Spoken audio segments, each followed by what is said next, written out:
여러분 안녕하세요. 오늘 딥다이브에 오신 걸 환영합니다. 고3 수험생 여러분, 요즘 진짜 쉴 틈 없이 달리고 계실 텐데 다들 컨디션 관리는 잘 하고 계신가요? 네, 정말 하루하루 치열하게 보내고 계실 시기죠. 다들 너무 고생 많으십니다. 맞아요. 그래서 오늘 저희가 여러분의 귀한 시간을 확실하게 보상해드릴 아주 특별한 미션을 하나 준비했습니다. 오늘 분석의 목표는 바로 그 악명 높은 2026학년도 3월 고3 모의고사 영어 34번 지문을 완벽하게 마스터하는 겁니다. 34번. 정말 수험생들 사이에서 말이 많았던 문제죠. 말도 마세요. 이게 단순한 해석을 넘어가지고 평가원이 도대체 이 지문을 통해서 여러분의 어떤 논리력을 평가하려고 했는지 그 출제자의 시선에서 샅샅이 파헤쳐 볼 거거든요. 네, 오늘 방송을 끝까지 들으시면 이 까다로운 지문이 완전히 여러분의 무기가 될 겁니다. 좋습니다. 자, 제가 첫 문장을 직접 영어로 한번 읽어보면서 시작해 볼게요.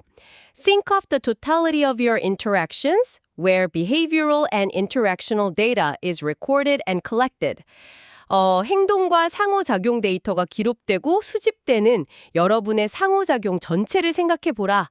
이거 문장 자체는 좀 건조한 명령문 같잖아요. 네, 그렇죠. 표면적으로는 그냥 생각해봐라 이런 식이니까요. 네. 근데 사실 이 문장이 우리가 숨쉬듯이 뿜어내는 데이터가 어떻게 거대한 시스템의 감시망 안으로 들어가는지 약간 선전포고를 하는 느낌이 들더라고요. 오, 아주 정확한 지적입니다. 이 지문이 수험생들을 그토록 멘붕에 빠뜨린 이유가 바로 그거거든요. 멘붕에 빠뜨린 이유요. 네, 겉보기에는 스마트폰이나 디지털 데이터 같은 우리한테 아주 일상적이고 친숙한 소재로 시작을 해요. 그런데 글이 전개될수록 그 데이터가 팩터, 즉 벡터나 소셜 로케이션, 사회적 위치 같은 고도의 추상적인 개념으로 퀀텀 점프를 해버리거든요. 갑자기 수학이랑 사회학이 튀어나오니까 다들 당황하는 거군요. 맞습니다. 평가원은 단순히 영어를 우리 말로 예쁘게 바꿀 수 있는 번역기를 찾는 게 아니에요. 일상의 편편적인 정보들이 어떻게 하나의 거대한 정체성으로 응집되는가, 그 논리적인 비약의 과정을 여러분이 촘촘하게 메우고 따라갈 수 있는지를 평가하는 거죠. 와, 그러니까 나무가 아니라 숲의 구조를 볼 수 있느냐를 묻는 거네요. 바로 그겁니다. 오늘 우리의 딥다이브 목표는 바로 그 출제자의 엑스레이 필름을 여러분 눈앞에 아주 선명하게 띄워드리는 겁니다. 너무 기대됩니다. 자, 그럼 일상의 빵부스러기들이 도대체 어떻게 거대한 시스템으로 빨려 들어가는지 그 첫 번째 단계부터 한번 뜯어볼까요? Let's unpack this. 지문에서는 이 과정을 이렇게 설명하더라고요. All of those traces represent a kind of resource. 네, 그 모든 흔적은 일종의 자원을 나타낸다. 맞아요. 우리가 무심코 인스타그램에서 누른 좋아요, 약국에서 산 감기약 영수증, 심지어 법원이나 사회복지 기관에 남긴 기록들까지 이 흩어진 데이터 트레이스스, 즉 데이터 흔적들이 그냥 공기 중으로 날아가는 게 아니라는 거죠. 그렇죠.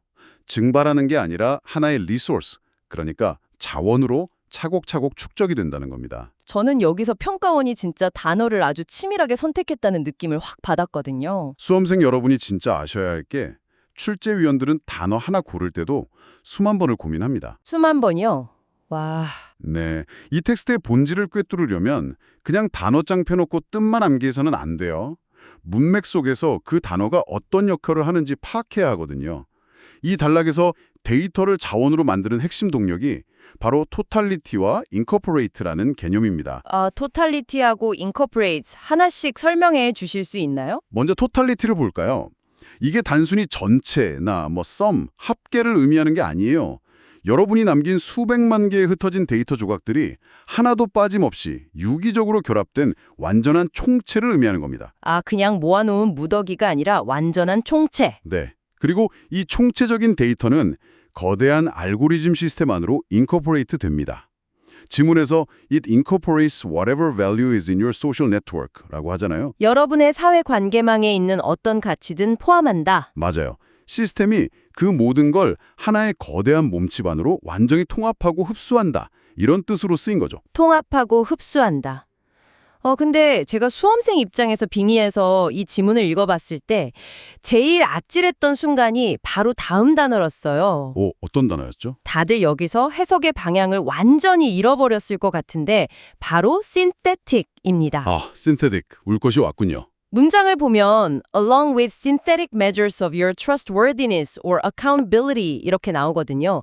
우리가 단어장 외울 때 synthetic 하면 제일 먼저 떠오르는 게 합성의 아니면 인공적인이잖아요. 그렇죠.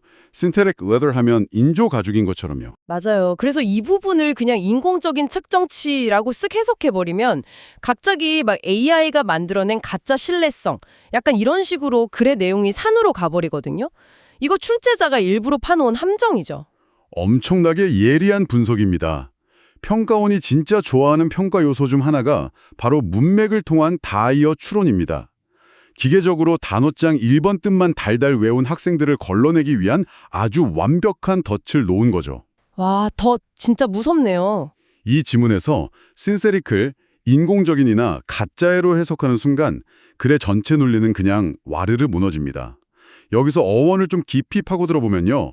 C는 함께, 그러니까 투게더를 뜻하고요. 아, C는 투게더, 네네. 그리고 세리크는 놓다, 풋을 의미합니다.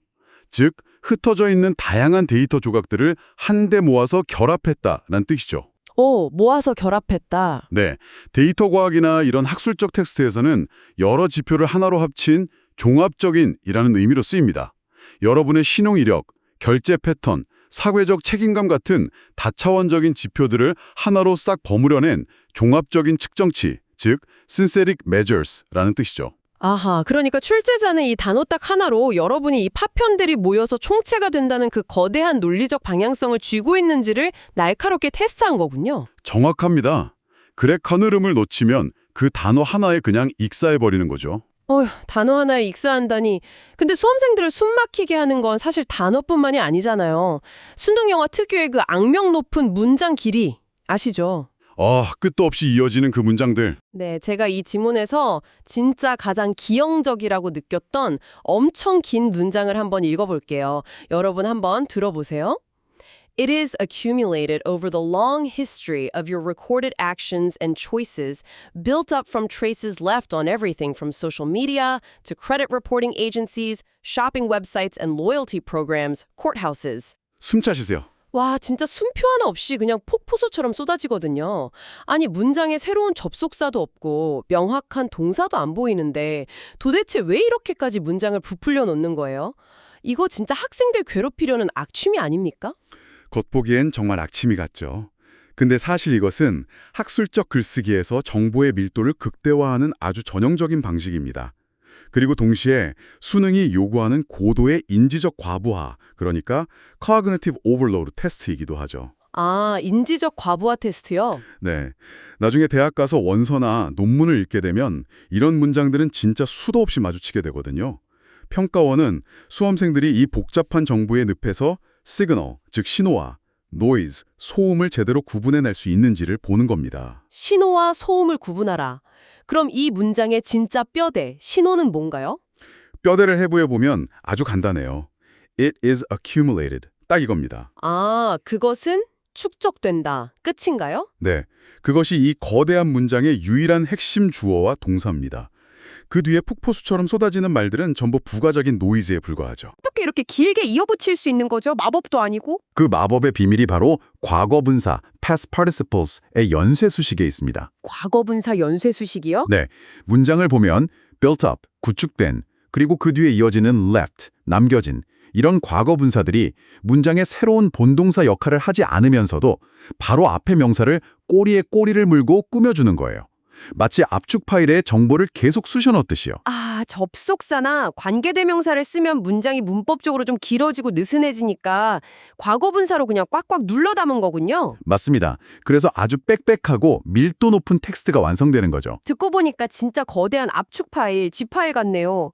그러면 실전에서 시간은 없고 마음은 급한 수험생들은 이 압축 파일을 어떻게 처리해야 할까요? 이걸 하나하나 예쁘게 우리말로 번역하려다가는 종칠 텐데요. 절대로 예쁘게 번역하려고 하면 안 됩니다. 직독직해의 본질은 정보의 덩어리, 즉 청킹을 파악하는 데 있어요. 정보의 덩어리요? 예를 들면요? 문장을 읽으면서 수많은 행동과 선택 위에서 축적되는구나. 그 선택들은 다양한 곳에 남겨진 흔적들로 구축된 거구나. 이렇게 의미의 덩어리만 툭툭 머릿속에 던져넣고 앞으로 계속 전진해야 합니다. 아, 그냥 덩어리로 던져놓고 직진해라. 네, 뒤에 나오는 소셜미디어, 신용평가기관, 쇼핑 웹사이트, 법원 이런 단어들은 단지 여러분의 데이터가 모든 곳에 있다는 걸 강조하기 위한 구체적인 예시 나열일 뿐이에요. 거기에 시선을 뺏겨서 멈칫하면 안 되겠네요. 그렇죠. 내 일상의 모든 곳에서 남겨진 파편들이 모여서 거대한 정보로 축적되고 있구나. 이 핵심 개념 하나만 꽉 쥐고 바로 다음 문장으로 넘어가야 합니다. 와, 뼈대만 지고 곁까지는 가볍게 훑고 넘어가는 그 필터링 능력이 진짜 필수겠네요. 자, 이렇게 우리가 엄청 고생해서 수많은 빵 부스러기들을 거대한 데이터 자원으로 모았습니다. 그런데 여기서 이야기의 흐름이 완전히 뒤집히는 아주 극적인 전환점이 등장하더라고요. 네, 글의 분위기가 확 바뀌죠. 지문은 방금 전까지 모은 이 거대한 데이터가 사실은 너무 복잡하다고 말해요. 제가 읽어볼게요. It is diverse and multidimensional, and of course, it is not all gathered into a single place or condensed down to a single quantity. 이 데이터들은 너무 다양하고 다차원적이어서 단 하나의 장소에 모이거나 단 하나의 양으로 압축될 수 없다. 이런 뜻이죠. 맞아요. 아니, 사람의 일생이라는 게 워낙 복잡하니까 수학시험 95점처럼 하나로 꾹꾹 눌러 담을 수 없다는 건 당연히 이해가 가요.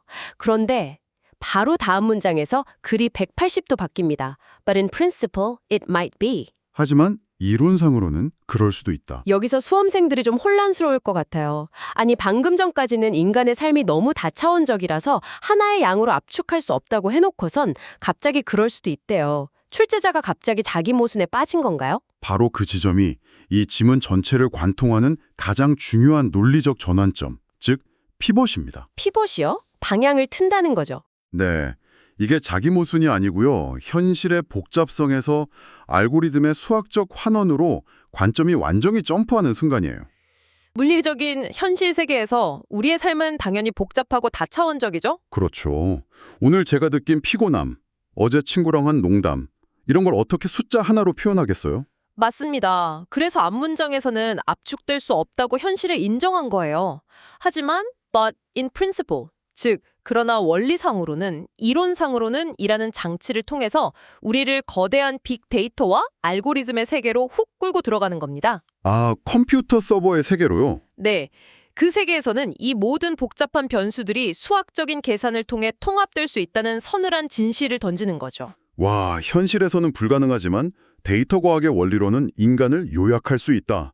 그리고 그 요약된 형태를 지문에서는 벡터라고 부르더라고요. It might take the form of some vector of information. 네, 정보의 벡터 형태를 띌 수 있다. 근데 솔직히 문과 학생들은 영어 지문 읽다가 갑자기 수학 기호, 벡터 튀어나오니까 여기서 머리가 세례해질 수도 있을 것 같아요. 저도 헉 했거든요. 충분히 그럴 수 있죠. 갑자기 웬 벡터냐 하실 텐데. 하지만 평가원이 여기서 수학의 기하학이나 물리적인 벡터 계산 공식을 요구하는 건 절대 아닙니다. 아, 다행이네요. 그럼 뭘 요구하는 건가요? 벡터가 가진 철학적이고 개념적인 본질만 딱 이해하시면 돼요. 스칼라가 단순히 크기만 가진 양이라면 벡터는 크기와 방향성을 동시에 가진 공간적 정보잖아요. 크기와 방향성. 네, 즉 여러분의 무수한 일상 데이터가 알고리즘을 거치면서 아주 빽빽하게 압축되어서 어떤 특정한 목적지를 향해 날아가는 정보의 화살표가 된다는 의미입니다. 정보의 화살표, 와, 그 비유가 진짜 확 와닿네요. 그러니까 이 벡터는 그냥 지도 위에 덩그러니 멈춰있는 핀이 아니라 이 사람이 현재 어떤 속도로 어느 방향의 삶을 향해 나아가고 있는가를 쫙 보여주는 거군요. 바로 그겁니다. 예를 들면 제가 신용카드를 연체하고 약국에서 막 수면 유도제를 검색하는 행동들이 데이터로 모이면 알고리즘은 이 사람은 지금 경제적, 심리적 위기라는 방향으로 향하고 있구나 하고 화살표를 딱 만들어낸다는 거잖아요. 완벽하게 이해하셨습니다. 알고리즘이 여러분 삶의 궤적, 즉 트래젝토리를 계산해낸다는 뜻이죠. 그리고 그 화살표가 최종적으로 향하는 목적지, 그것이 바로 이 지문이 결론으로 제시하는 빈칸의 정답입니다. 드디어 목적지에 도착했군요. 그래서 마지막 문장이 이 모든 혼란을 진짜 깔끔하게 하나로 정리해줍니다. It would, in short, characterize your social location. 요약하자면 그것은 여러분의 사회적 위치를 특징 지을 것이다. 네, 소셜 로케이션, 사회적 위치죠. 결국 내가 매일 헨젤과 그레텔처럼 흘리고 다닌 일상의 데이터 흔적들이 알고리즘의 화살표인 벡터가 되고 그 벡터가 디지털과 현실 세계를 아우르는 거대한 공간에서 나의 사회적 위치를 딱 규정해버린다는 거네요. 이거 굉장히 논리적이면서도 한편으로는 좀 소름 돋는 결론입니다. 네, 약간 디스토피아적이죠. 바로 그 지점까지 도달하는 것이 이 텍스트가 요구하는 독해의 깊이입니다. 자, 그렇다면 이제 수험생 여러분을 위한 가장 현실적이고 중요한 이야기를 좀 해볼까요? 오호, 꿀팁 배방출 시간인가요? 네, 여러분은 이 깊은 이해를 바탕으로 실제 1분 1초가 아쉬운 수능 시험장에서 어떻게 빈칸의 정답을 도출해내야 할까요? 학술적 글쓰기의 메커니즘을 역이용하는 3단계 빈칸 공략법을 말씀드리겠습니다. 와, 텍스트의 구조를 해킹하는 3단계 공략법. 첫 번째는 뭔가요? 첫 번째는 대명사 it이 만들어내는 결속성, 즉 코히전 추적하기입니다. 결속성이요. 대명사 it이 그렇게 중요한가요? 이 지문을 자세히 보시면요. 대명사 it이 무려 6번이나 등장합니다. It is accumulated, it incorporates, it is diverse, but in principle it might be, it might take, it would 이렇게 계속 나오죠. 아, 듣고 보니 진짜 it 파티네요. 영미권의 학술적 글쓰기에서 대명사를 이렇게 반복하는 건 결코 글을 못 써서 그런 게 아닙니다.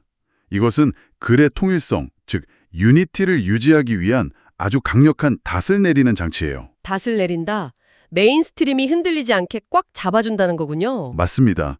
수많은 예시와 부연 설명 속에서도 수험생들은 이 it이 문장마다 형태를 바꾸는 데이터의 집합체라는 사실을 놓치지 않고 끈질기게 추적해야만 글의 논리적 뼈대를 잃지 않을 수 있습니다. 그 it이라는 닷을 놓치는 순간 그냥 정보의 바다에서 표류하게 되겠네요. 그럼 두 번째 공략법은 뭡니까? 두 번째는 역접 이후의 관점 변화, 즉 피벗에 주목하라입니다.